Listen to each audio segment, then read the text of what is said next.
1 per 750 RBCs. So many a times the pediatricians call us, and when we tell that the cell number is this much, especially in follow-up cases. When there was a meningitis, that neonate has been treated, and now he wants to know whether it is actually significant or not. I've said that there are 136 cells.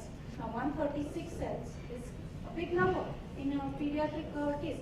But if I say that by the calculations, 100 cells are actually from the, because of the traumatic tap, the effective cells remains 36.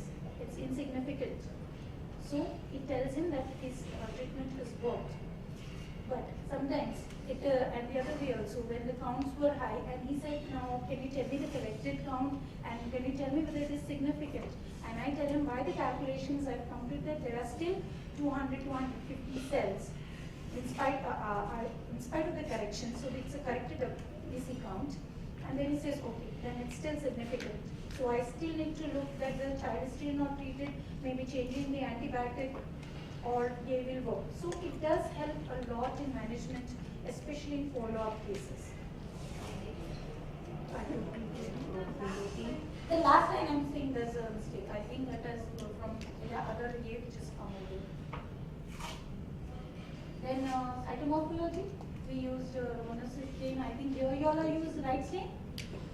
Which stains do you all use routinely to stain fluids? Leishman.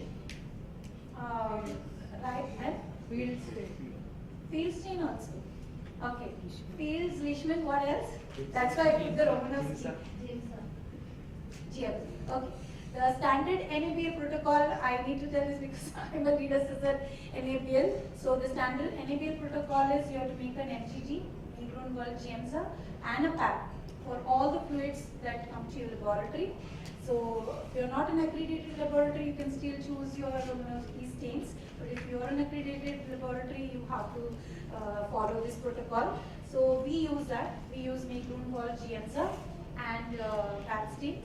And occasionally, if required for a rapid HE or a rapid PAP can also be okay. But a standard protocol of using a GMSA, because GMSA helps a lot, especially wherever there are malignancies or epithelial cells where you really need to look at them.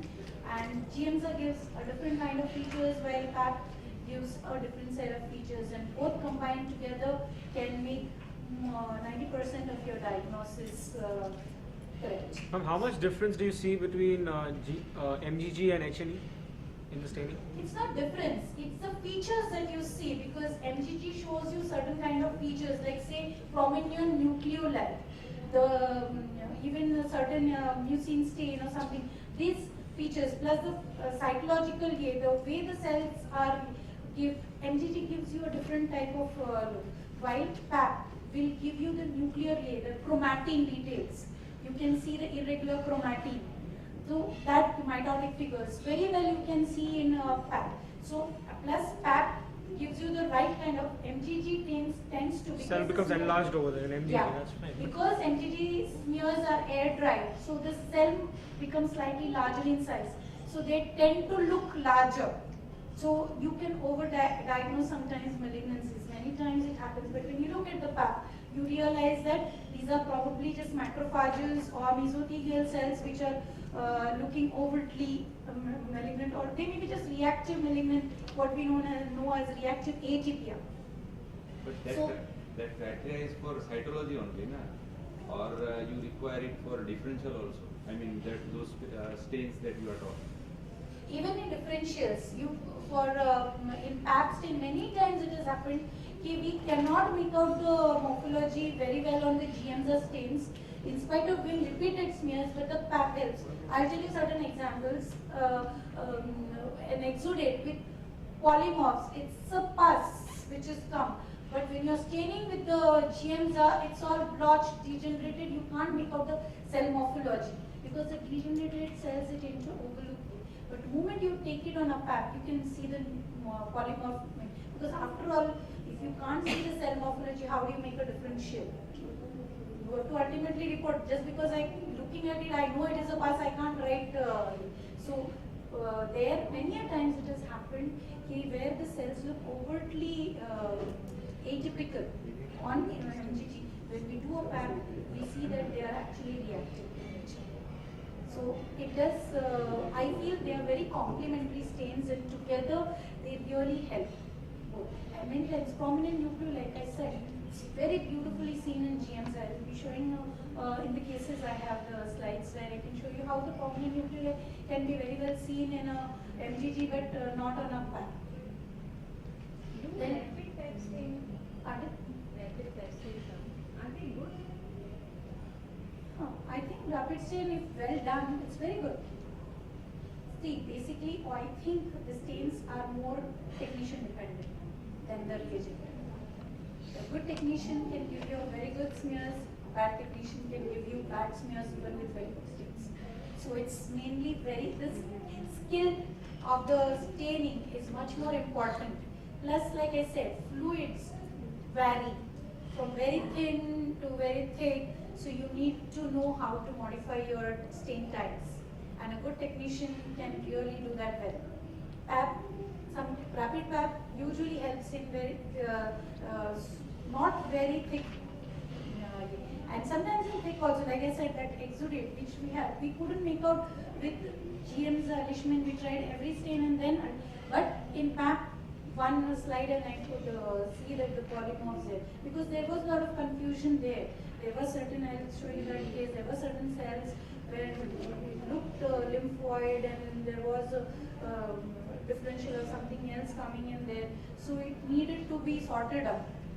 So sometimes it can cause, but rapid HES you can do, like I said, stay, if the slide is good, any stain is good. If the slide is bad, if you can make out the morphology, you are the ultimate person who's going to diagnose. If you can see the cells, the slide is good. If you cannot see the cells, the slide is bad. The stains or the year doesn't really matter. But by and large, if you standardize and make an SOP and all that, then that actually helps, because you need to have a standard SOP or a protocol in the staining methodology. So cytocentrifuge, really, like I said, 22% albumin if you use, especially in the CSF. When you give into the cytocentrifuge, it helps because the cytomorphological distortion is not there as much. Yes, we use commonly in the blood bank. In the blood banks, it is there, even in our lab, we have it. Because the blood grouping, whenever we do a Coombs RH. So naturally 22% for Coombs test as well as this 22% albumin is very commonly available in the lab. So How much to put by say? 2 drops usually helps in a In how CSF. much? Usually in CSF, usually in a cytocentrifuge you take 0.5 and you don't really put too much of it. That's the reason why I use a cytocentrifuge, because you can work with low volumes. But if you're putting in a normal tube, then I guess say 2 drops or 0.5, accordingly you can try out your own. Mainly I advise it for the. Before doing centrifugation, we have to do it. Yeah. Before we do that, in the fluid, if we put, it gives a milieu, protein milieu, so that the sediment is very well formed on the smear is well formed for staining. So this is the cytocentrifuge. To make a cell block, again you add plasma, and very commonly asked by clinicians wherever they are very sure of the malignancies and we need to confirm, but we don't have enough cells on a routine cytological smear. So you either make a cytocentrifuge or but both together I always advise an air dried as well as alcohol fixed pap smears. Counts and differentials, you at least need to look at 100.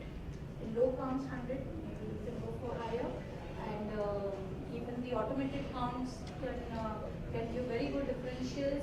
Reference ranges, these are for the CSF.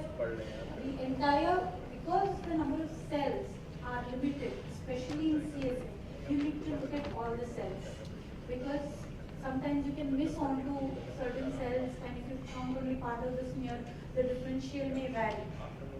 So you need to look at the whole smear.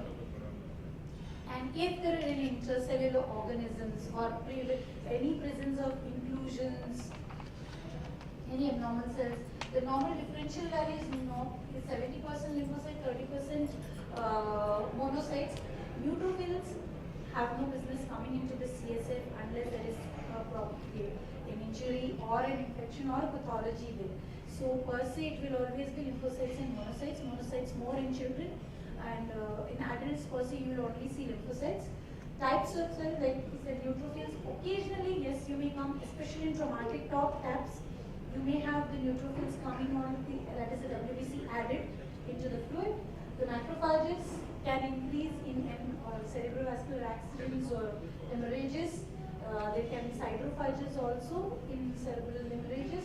Ependymal cells and normal lining cells usually very occasionally seen in a diagnostic tap, but yes, whenever you get ventricular fluids or post-op, we do tend to get quite a bit of neuro ICU cases. We do get there. You can get a lot of ependymal cells and degenerated cells, which are from these are the lining cells, and sometimes even the malignant cells. Then protein, reference ranges is mainly 15 to 45, but you need to look at the albumin. Like I said, the albumin fraction has to be seen, and sometimes the IgG can come from damaged because IgG normally is only say 10 to 15% in the CSF. So whenever it is increased, it does indicate towards the damaged blood, because it's a blood-brain barrier.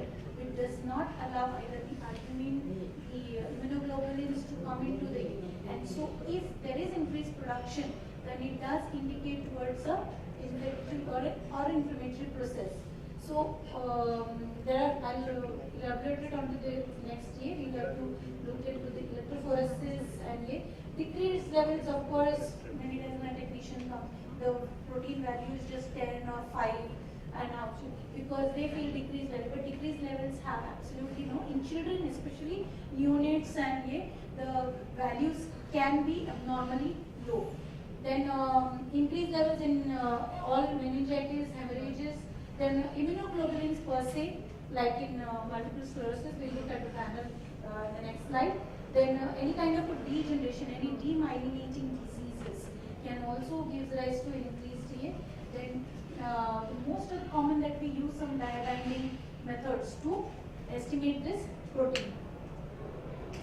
Then this is the MS panel. This is a new generation test, the latest developments in where diagnosis is actually difficult. To diagnose a case of multiple sclerosis on the basis of CSF is actually not very easy, but there are certain parameters which can help you. So and can be a corroborative evidence many times, because CSF protein can be increased in more than 50%, but only 50% of the cases can show an increase in the protein. But it is also said if the protein level is above 100, then take it that this is not multiple sclerosis, because multiple sclerosis will never give you protein levels more than 100. Then CSF protein electrophoresis, you need to look for oligoclonal bands like kappa, lambda. If they are present, then they give away the diagnosis. If they are not, then you go on to the other. CSF albumin to serum albumin ratio and index. You need to do IgG synthesis rate. You can use all this. This IgG index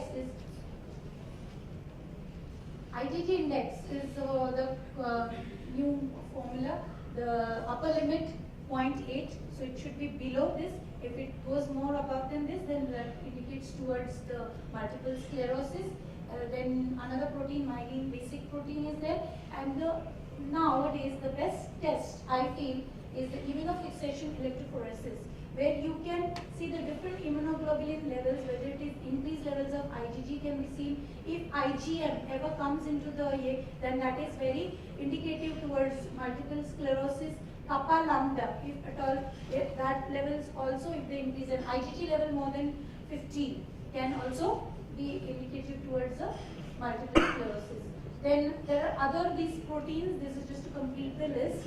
By and large, they are not all so much in use, but can be used for further like alpha-2 macroglobulin indicating towards but I don't think per se this is used by many clinicians or even pathologists to diagnose something as simple as bacterial meningitis. Beta-2 microglobulin, if it is more than 1.8, indicates. If it is not, it is not very helpful. CRP has a negative predictive value, but also in bacterial meningitis, it can be more in gram negative than in gram positive. So it just gives a corroborative evidence. Fibronectin in children, it's especially children follow-up for ALL. They do come and it indicates towards a poor prognosis. We look for the blast cells, but in case the blast cells are not there and you can do these levels, then it can be another corroborative evidence of the poor prognosis. It's also seen in Burkitt's. Beta amyloid protein 42, this is implied, like I said, certain new proteins have been developed to diagnose Alzheimer's now, but it's still under evaluation. Protein 1433, it's used in the Creutzfeldt-Jakob disease encephalopathy. Aquaporin is the latest biomarker, and a very good biomarker is aquaporin 4 IgG, which is for neuromyelitis optica. This particular latest biomarker actually helps it to differentiate NMO from multiple sclerosis. A very good marker when it comes positive to differentiate between the two, because on the other panel they give similar results. This is about CSF that you have to do stat values because glucose tends to be utilized and glycolysis is there, decreased levels in all the but most significant in leukemias and brain tumors, also exudates, that is infective bacterial meningitis.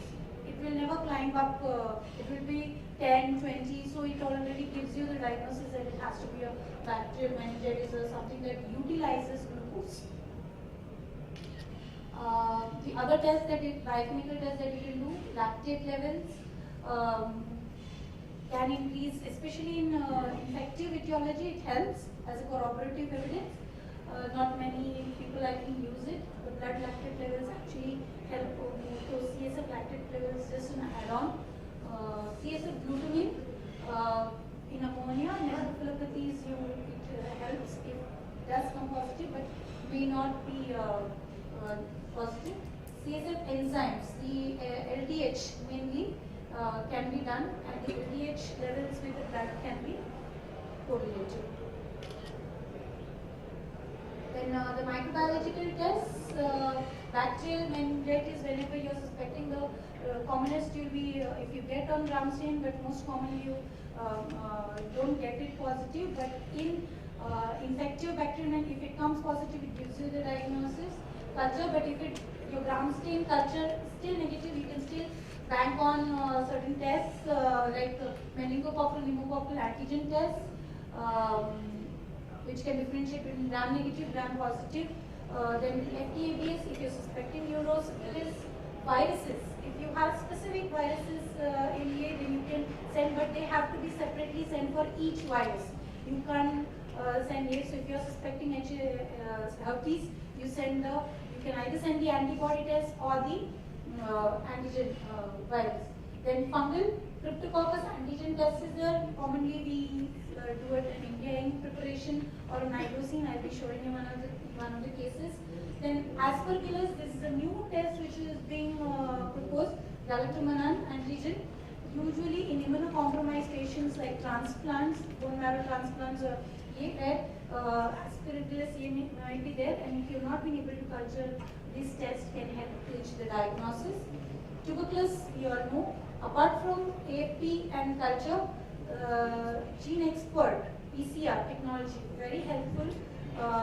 Sometimes in connection with diagnosis, which can be, and amoebic meningoencephalitis, or what we call as swimming pool meningitis. The Naegleria is the organism, can be seen by routine smears.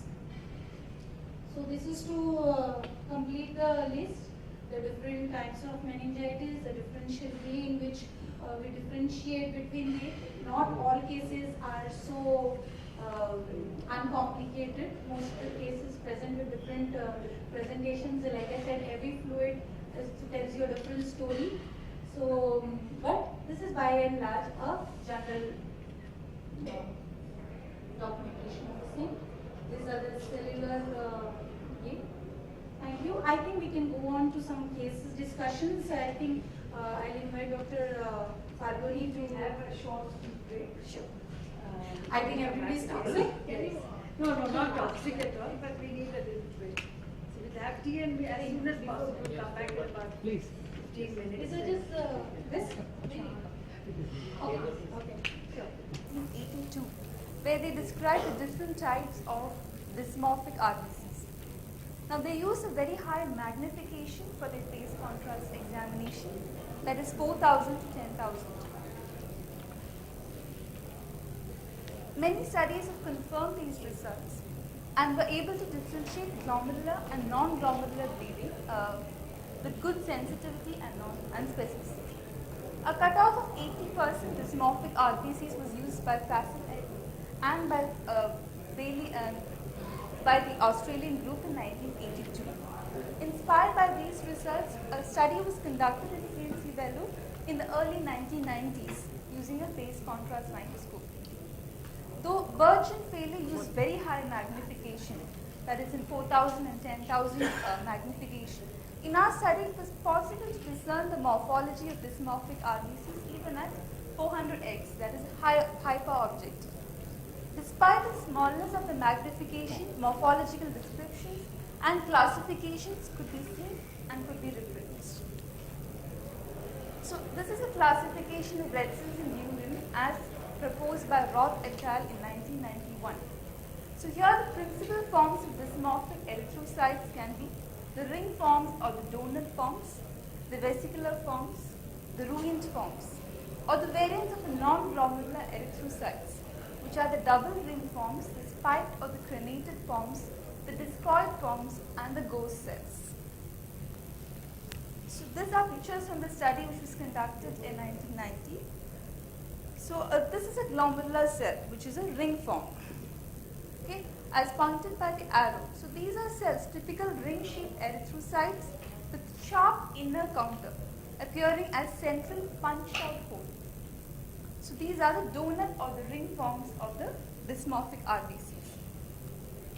These are the vesicular forms, which have membrane protrusion projecting out like buds from the glomerular red cells. These can be either external protrusions or internal protrusions, like these. Now these cells have been variably called by different names by different authors, like acanthocyte as ma'am described, or G1 cells or D1 cells.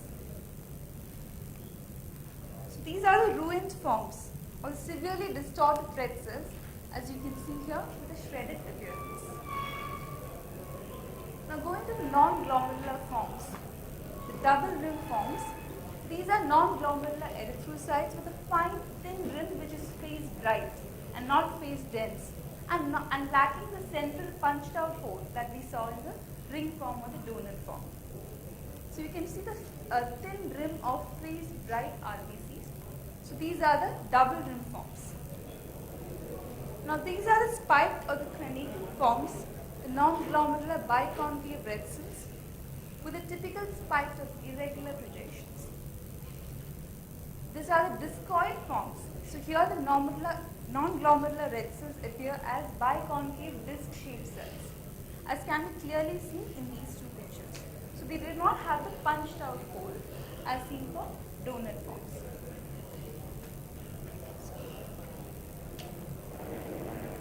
These are the ghost cells which are completely devoid of hemoglobin, as you can see here. Now the pathogenesis of glomerular red cells. There are many hypotheses have been proposed about the pathogenesis of the glomerular red cells. One of it is that as RBCs pass through the glomerular basement membrane, they have to squeeze through the glomerular basal membrane. This can induce changes on the RBC membrane. Another is that the continuous changes in the tubular osmotic pressure and pH as the RBCs again pass through the nephron. So here what happens, you can see this is a picture of a nephron which we all know. There is continuous change in the osmolality of the urine as from the convoluted tubule to the loop of Henle. So there is a marked change in the osmolality. So as the RBCs pass through the nephron, so these changes in the osmolality brings about changes in the membrane of the RBCs. The other proposed hypothesis is the enzymatic destruction of the glycocalyx and or destruction of the renal tubular epithelial cells. So these changes as RBCs pass through the nephron leads to surface protein degradation, loss of membrane skeletal protein and hemolysis. Now this makes the RBC membrane very fragile and weak and make them smaller in size. Also the hemoglobin content is greatly reduced and such RBCs tend to be donut shaped. Now in the study, 485 samples were collected, of which 344 cases with an established diagnosis, that is proven on renal biopsy or on urogenital biopsies, like for example in transitional cell carcinoma. Only established cases were studied. This included 272 cases with glomerular disease and 72 with non-glomerular disease. Now using the cutoff used by the Australian group, which was 80% dysmorphic RBCs, the sensitivity and specificity obtained were 36.4 and 98.6% respectively. So the specificity is very high, the sensitivity was not very good. So could the magnification of 400x when compared to the 4,000 or the 10,000x used by Birch and Paley be the reason for this low sensitivity? Could it be possible that at 400x only the most well-formed dysmorphic RBCs could be discerned? Or maybe the glomerular red cells, which are in its early stages, could be missed by examination under a 400 or 40x objective. So it was there was a need for another cutoff. So an ROC analysis was done to obtain maximum sensitivity and specificity. And at a cutoff of 25% dysmorphic RBCs, the sensitivity and specificity was 89.13 and 87.5, which is quite good.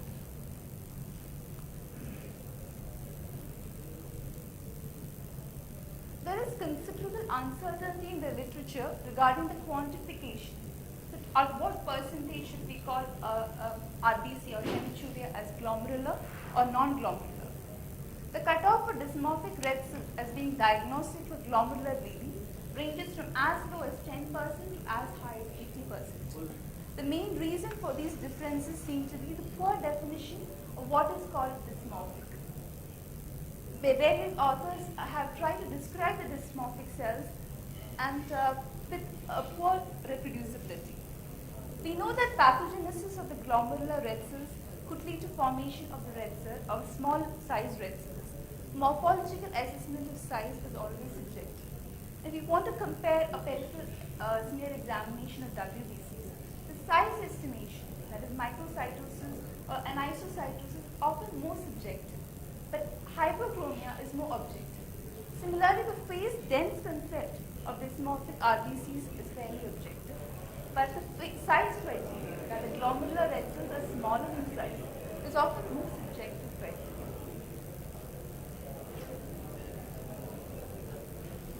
Now, automated analyzers are known to be more objective and reliable in cell size estimation.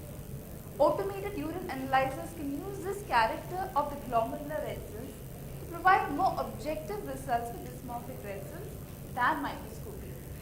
But on the other hand, it may not be able to identify the altered shapes of the dysmorphic RBCs. So CMC went in for a fully automated urine analyzer in 2007 with UDCED and Labimat with Electronica 77.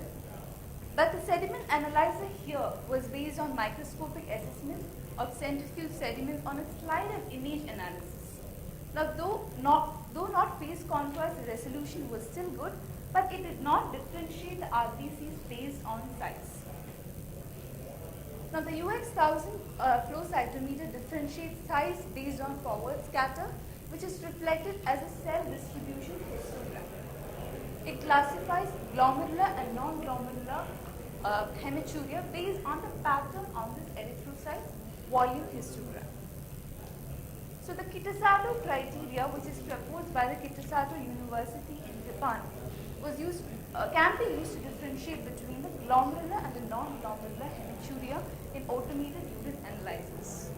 So if more than 80% of the erythrocytes are less than 126 channel, that is here, and less than 80%, but less than 80% or more than 84, then it is a glomerular hematuria. If more than 80% of the erythrocyte volume are more than 84, then it's a non-glomerular hematuria. And which is not satisfying this criteria, which is a mixed category.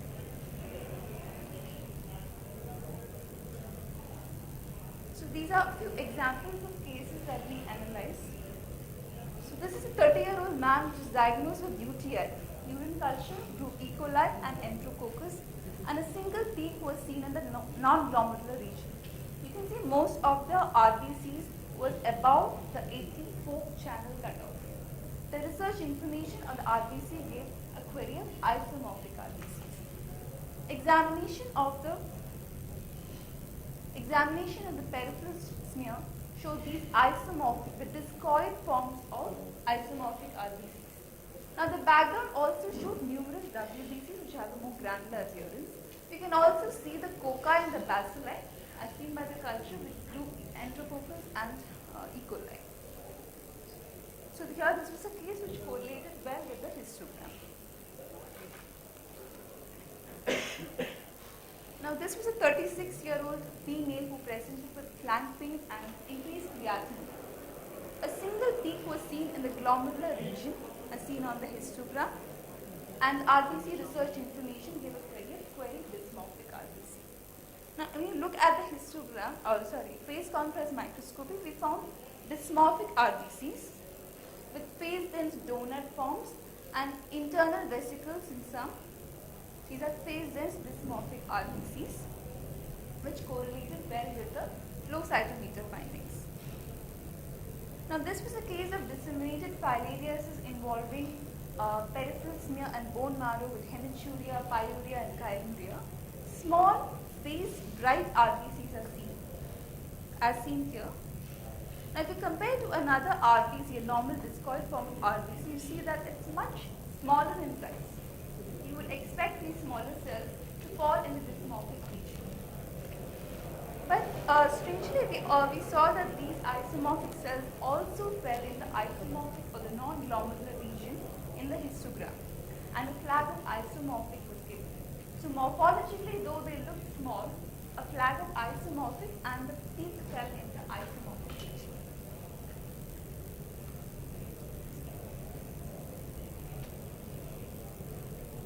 This was a case of focal segmented glomerulonephritis on renal biopsy with dysmorphic RBCs. Now these you can see donut forms and the vesicular forms. Now if you compare these dysmorphic RBC to this normal isomorphic RBC, they are almost of the same size. So in spite of being the same size of the isomorphic RBC, they had a peak in the dysmorphic region or the glomerular region. So contrary to the other case, here we are seeing dysmorphic RBCs which were of the same size of the isomorphic RBCs, but still falling in the dysmorphic region, and it correlated with the microscopic findings.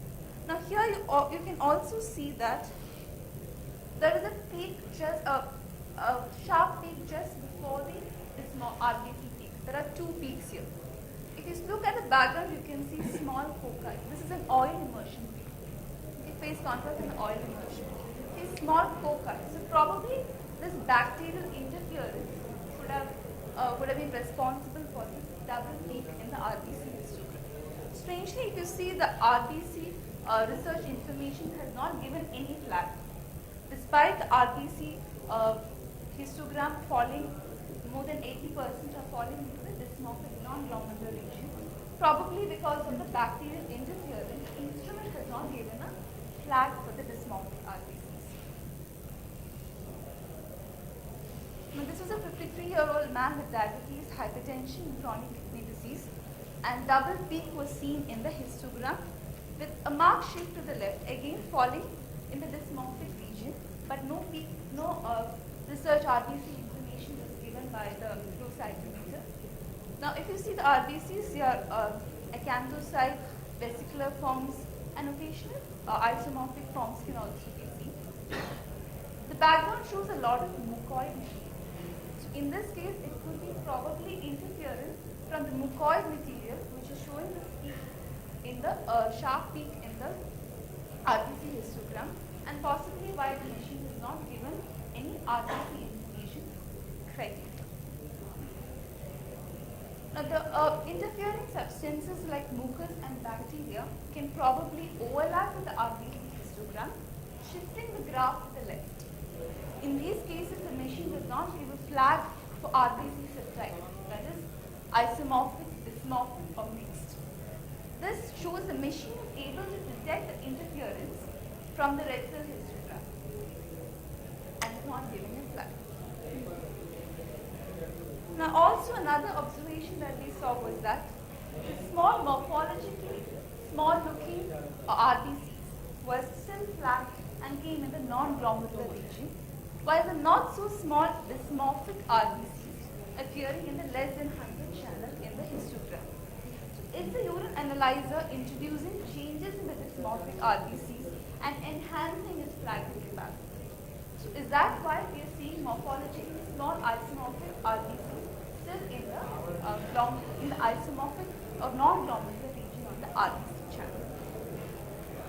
So, according to the proposed hypopathogenesis, as RBCs pass through the nephron, there is changes in the red cell as it passes through the nephron, causing surface protein degradation, loss of membrane skeletal protein, and hemolysis. These makes the glomerular cells not only smaller but more susceptible to changes because the membrane becomes very fragile and weak. Now, this is the processing what happens in the urine analyzer in the UX 100,000. So, there is 150 microliter urine is taken and is diluted, 15 microliter UX2 surge and 435 microliter UX2 packs. This is a function of the UX2 pack, which removes amorphous salt together with heating procedure, and the UX2 surge set, which is a polymethyl dye, a dye which stains the nucleus and part of the cytoplasm and membrane. So, is the processing of red cells in the analyzer introducing changes in the red cells? If it does, then these glomerular red cells will probably be more susceptible to those changes because of the already fragile and weak cytoplasmic membrane. So, this could enhance the differences between the isomorphic and the dysmorphic forms on forward scanning.